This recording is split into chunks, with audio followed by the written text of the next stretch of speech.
Merhaba Meraklı Bakışlar ailesi. Bugün sizi dünya çapında kötü şöhretiyle bilinen hapishanelere doğru çarpıcı bir yolculuğa çıkarıyoruz.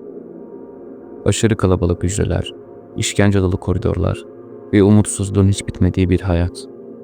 Bu yerlerde yaşanan olayları duyduğunuzda tüyleriniz diken diken olacak. Hazırsanız karanlık bir yolculuğa çıkıyoruz.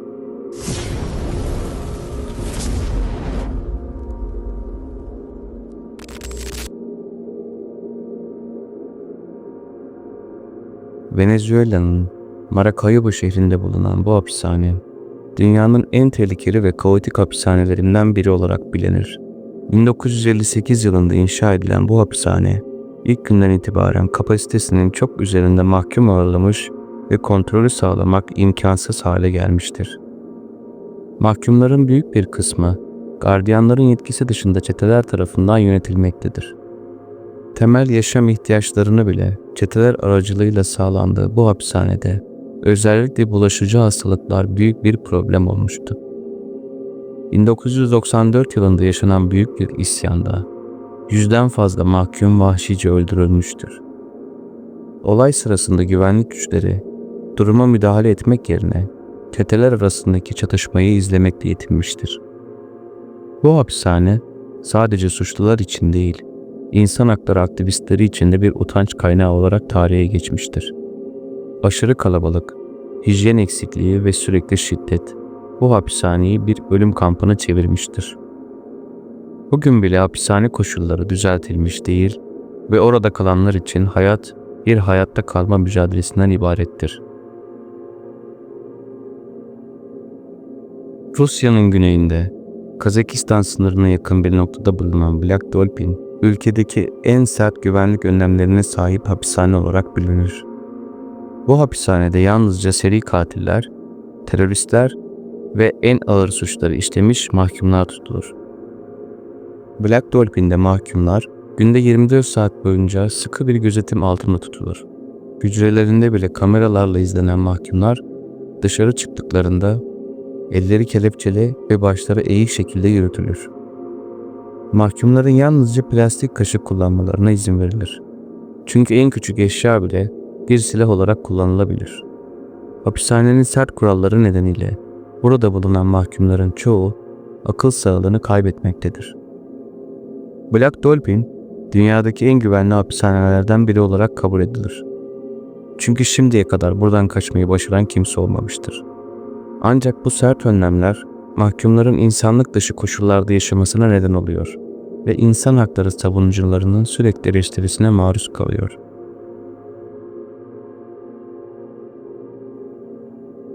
Ruanda'daki Gitarama hapishanesi, insanlık dışı koşulları ve aşırı kalabalık olmasıyla bilinir. 400 kişi kapasiteli olarak inşa edilen bu hapishanede zaman zaman 6000'in üzerinde mahkum tutulmaktadır. Mahkumlar genellikle yerde, çıplak beton üzerinde uyumak zorunda kalır. Yetersiz beslenme ve temiz su eksikliği, ölüm oranlarının oldukça yüksek olmasına neden olur. Hapishane içerisinde çıkan kavgalar sırasında birçok mahkum öldürülürken cesetler günlerce kaldırılmamaktadır. Bazı mahkumlar açlık nedeniyle diğer mahkumların cesetlerini yemek zorunda kalmıştır. Bu durum Gitarama hapishanesini dünya çapında bir korku hikayesi haline getirmiştir. Gitarama hapishanesi, insanlık dışı yaşam koşulları nedeniyle uluslararası toplumun yoğun eleştirilerine maruz kalmaktadır. Ancak Ruanda hükümeti, hapishanelerinin kapasitesini genişletmek ya da şartları iyileştirmek için herhangi bir somut adım atmamıştır.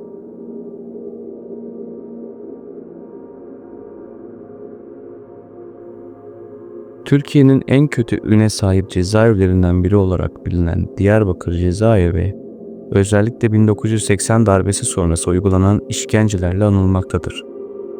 12 Eylül döneminde burada binlerce siyasi tutuklu ağır şartlarda yaşamış ve kötü muamele görmüştür.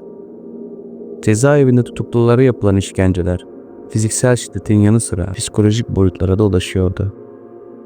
Mahkumlara aç bırakma, sürekli dayak, elektrik verme ve su işkencesi gibi yöntemler uygulanıyordu. Öyle ki bazı mahkumlar yaşadıkları işkenceye dayanamayarak intihar etmiş, bazıları ise akıl sağlığını yitirmiştir. Hapishane aynı zamanda zorla itiraflar alındığı ve bu mahkumlara insanlık dışı muamele yapıldığı için uluslararası raporlara konu olmuştur. Bugün Diyarbakır cezaevi kapatılmış olsa da orada yaşananlar Türkiye'nin insan hakları tarihindeki karanlık bir leke olarak kalmaya devam etmektedir. Bu cezaevi aynı zamanda birçok insan hakları savunucusu ve siyasi figür için sembolik bir anlam taşır.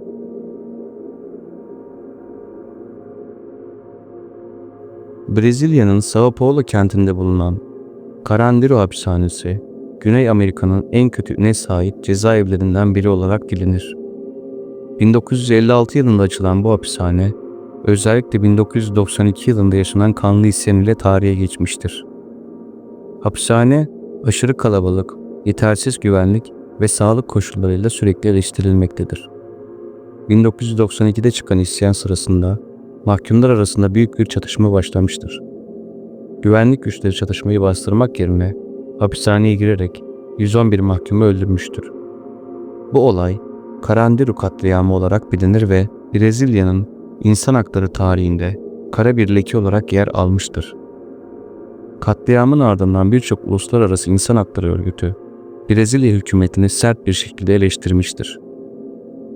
Carandiru hapishanesi 2002 yılında kapatıldı ancak buradaki trajedi Brezilya'nın cezaevi sistemindeki sorunları gözler önüne serdi. Bugün hapishanenin yerine bir park yapılmış olsa da buranın geçmişi hala hafızalarda canlılığını koruyor.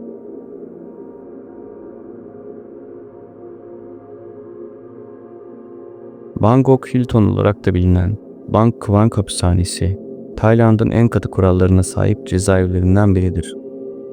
Özellikle idam mahkumlarının tutulduğu bu hapishane, aşırı disiplin ve zor yaşam koşullarıyla tanınır. Hapishanede yeni gelen mahkumların ilk 3 ay boyunca ayaklarından zincirlenmesi zorunludur. Yemekler yetersiz ve kalitesiz olduğu için mahkumlar genellikle dışarıdan para gönderilmesini bekler. İdam cezası infaz edilmeden önce mahkumlara sadece 2 saat önce haber verilir. Bu da mahkumlar üzerinde sürekli bir psikolojik baskıya neden olur. Bu cezaevinde kalan yabancı birçok mahkum, yaşadıkları zor şartlar nedeniyle intihara teşebbüs etmiştir. Bang Kwang hapishanesi, Tayland'ın sert ceza politikalarının sembolü olarak görülmektedir. İnsan hakları savunucuları bu hapishanenin kapatılması veya şartların iyileştirilmesi için bir çağrıda bulunsa da, Tayland hükümeti bu eleştirilere kulak tıkamaktadır.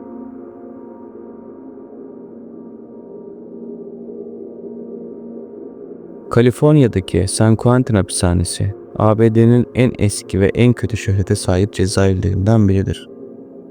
1852 yılında açılan bu hapishane, idam mahkumlarının tutulduğu bir yer olarak tanınır.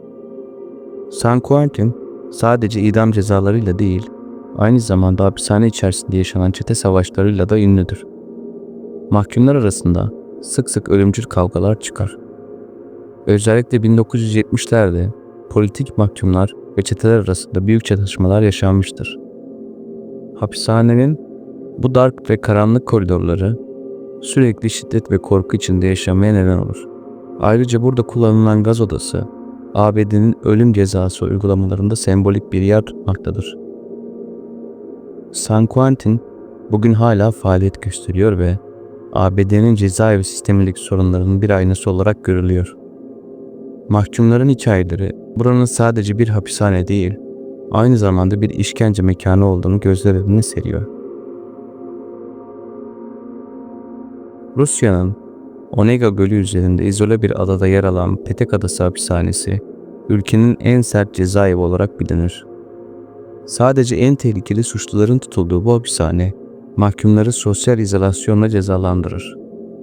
Buradaki mahkumlar, günün 22 saati boyunca küçük hücrelerde tek başına kalır. Diğer mahkumlarla herhangi bir temasları yoktur ve yemekleri bile hücreleri kapalı kapılar ardından teslim edilir.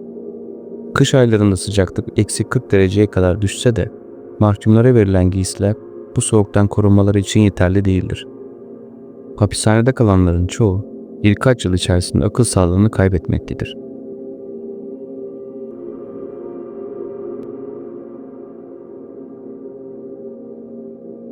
New York'un en büyük cezaevi kompleksi olan Rikers Island, Amerika'nın en sorunlu hapishanelerinden biridir. Rikers Island'da hem mahkumlar hem de gardiyanlar arasında yoğun bir şiddet kültürü bulunuyor. İddialara göre gardiyanlar mahkumlar arasında kavgaları teşvik ediyor ve bazen kendileri de fiziksel şiddete başvuruyor. Hapishanede intihar oranı ABD ortalamasının çok üzerindedir. Ayrıca ıslah evinde tutulan gençlerin bile kötü muameleye maruz kaldığı birçok dava açılmıştır. Rikers Island'ın kapatılması yönünde yıllardır çağrılar yapılmaktadır ancak New York yetkilileri henüz kesin bir adım atmış değildir. Buradaki kötü koşullar cezaevi sistemlerindeki derin problemlerini gözler önüne sermektedir.